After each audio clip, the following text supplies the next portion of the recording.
Run! Just run, damn it!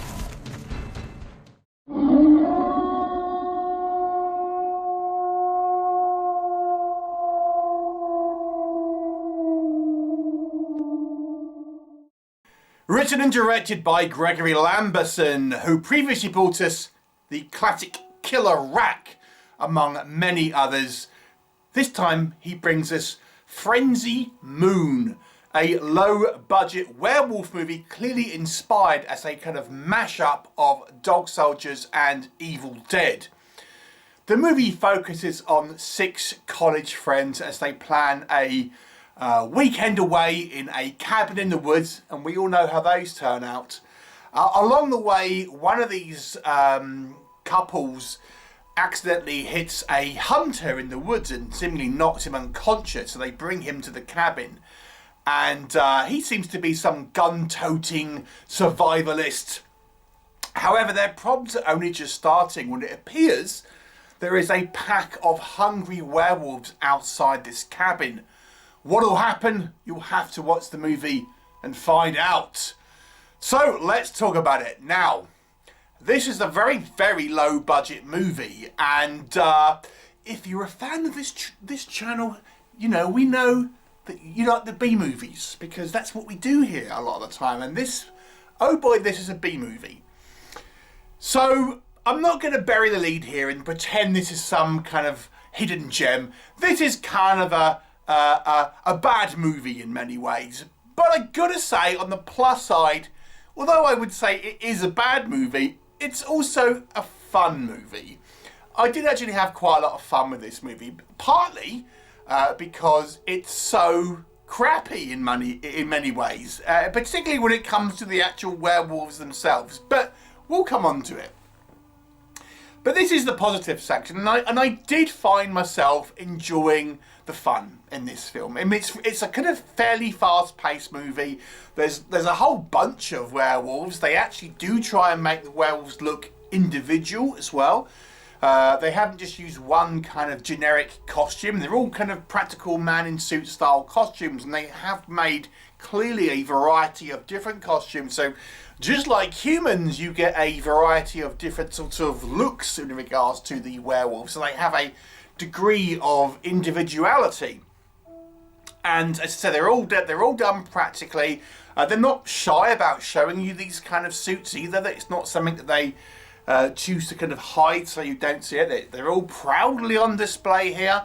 There's actually some reasonable practical gore. Again, when you have to consider this is clearly such a low budget movie, I actually thought some of the gore here was legitimately kind of quite well done, I would say. This is not like a graphic movie that's going to churn your stomach or anything, but nonetheless, some of the kind of the severed arms and things like this, but they were, you know, it's fairly kind of well done and everything like that. The characters here are all sort of somewhat broad, but they makes them have these kind of individual kind of personalities. And I think the standout for me was Gavin, who was this survivalist hunter who may know a little bit about what's kind of going on here and ultimately becomes the sort of champion of the group, having a little bit more experience with perhaps with the wilds than the most of these kind of college students. But to a degree, I kind of quite enjoyed some of our college characters as well, I have to say. The movie doesn't outstay its welcome. It's a fast-paced movie, and as I say, once it kind of gets going, and we get some attacks relatively kind of early on, you know, it really is just this kind of siege in this cabin in the woods. And as I say, you can tell this movie is really kind of mashing up the styles of Evil Dead and Dog Soldiers, having those two kind of properties in this. You know, but a lot of the budget stripped away ultimately, and probably the kind of the production value and everything like that. So it is very, very rough around the edges, but it's relatively kind of well shot. I'll give it its flowers where it's due. For clearly such a low budget. I mean, our writer-director here has a long CV in regards to his filmography here, so he's quite proficient. So it's relatively well put together. There's all the audio mixing, all that kind of stuff is fine. It's quite well shot when you consider probably the very kind of quick shoot and low budget that this movie has. So let's talk about what doesn't work, and let's talk about those werewolves.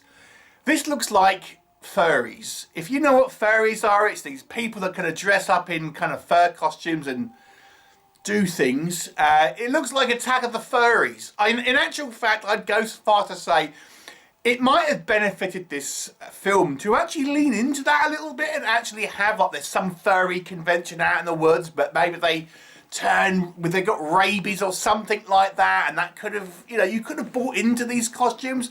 Let me just say the costumes don't look particularly strong here. In actual fact, some of them look particularly crap.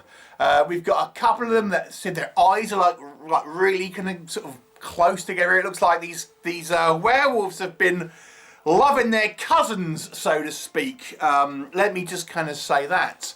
So the werewolves are the costumes of a variety in quality. None are great, but some are pretty poor. Like I say, they really do just look like furries to a large degree. It's quite funny, and this is what I kind of mean. Because all the cast here, all the characters are taking this seriously. This is not a tongue-in-cheek movie, and you have these sort of paper mache werewolves attacking this cabin in the woods, and it's like, it's so crappy looking, but it's kind of fun because of it. So this is one of those films where you can say, it's so bad, you can kind of enjoy it, to be honest with you. The other thing with the werewolves as well, the decision here is to film them in kind of quite light settings. We actually see a lot of our werewolves in daylight, and even when it's night, they're still kind of quite well lit. Now, the decision here was clearly to do that.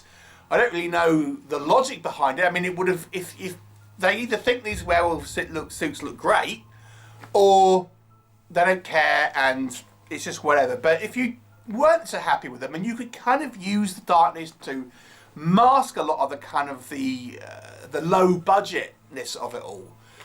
So it strikes me a little odd that they've chosen to kind of really show you a lot of these kind of werewolf costumes. And, there's the occasional scene where you'll see they looks alright, or you'll see like a claw looks pretty good. And even some of these werewolf costumes, look okay. But there's a lot that don't. Another thing with these werewolves, they seem to change from human to wolf, and then when they change to human, their clothes are magically all back on. So we have this kind of pack of werewolves outside, and we see at one point they've changed back to human to converse, but they're all wearing clothes. They weren't originally. I mean, but they've magically all got clothes back on, and then they go back to werewolves, and there's no clothes on them again. So there's kind of like a little bit of lack of attention to detail here. Gavin, our survivalist, he comes with like some type of machine gun that he's found the cheat for unlimited ammo. He's just shooting this thing like there's like unlimited ammo cheat here. It never runs out, and he's shooting it a lot, let me tell you. It's quite fun. It's a fun sequence where he's just kind of shooting these werewolves, but they just kind of seem to stand around and wait to get shot, and it's kind of suggested that these werewolves retain their intelligence, their kind of human intelligence. So why is it they just kind of stand around and get shot? I mean, it's not like they're just reliant on silver bullets. Regular bullets kill these werewolves. But they just seem to kind of allow themselves to get kind of killed when they know that this gun will kill them. So, don't go expecting this movie thinking it's going to be some kind of quality movie, because it totally isn't. I mean, the kind of the acting isn't particular. I mean, it's not terrible. I'll give it this. For a B movie, it's not terrible, but it's obviously not the best either. Some of the kind of the line delivery is a little on the silly side, but that's the movie's. This is the least of its problems. Let me just kind of say that. So, should you watch this movie? If you like B movies, it's a fun one, but it's fun but dumb. I like B movies, so I had a good time with this, surprisingly enough. As much as I kind of have railed on this movie, I still enjoyed it. I still enjoyed watching it. I was engaged in it. And that's because this sort of, my love of kind of B-movies makes me accept these things. But if you don't feel like that, if you can't accept a very low budget movie, this isn't going to be for you.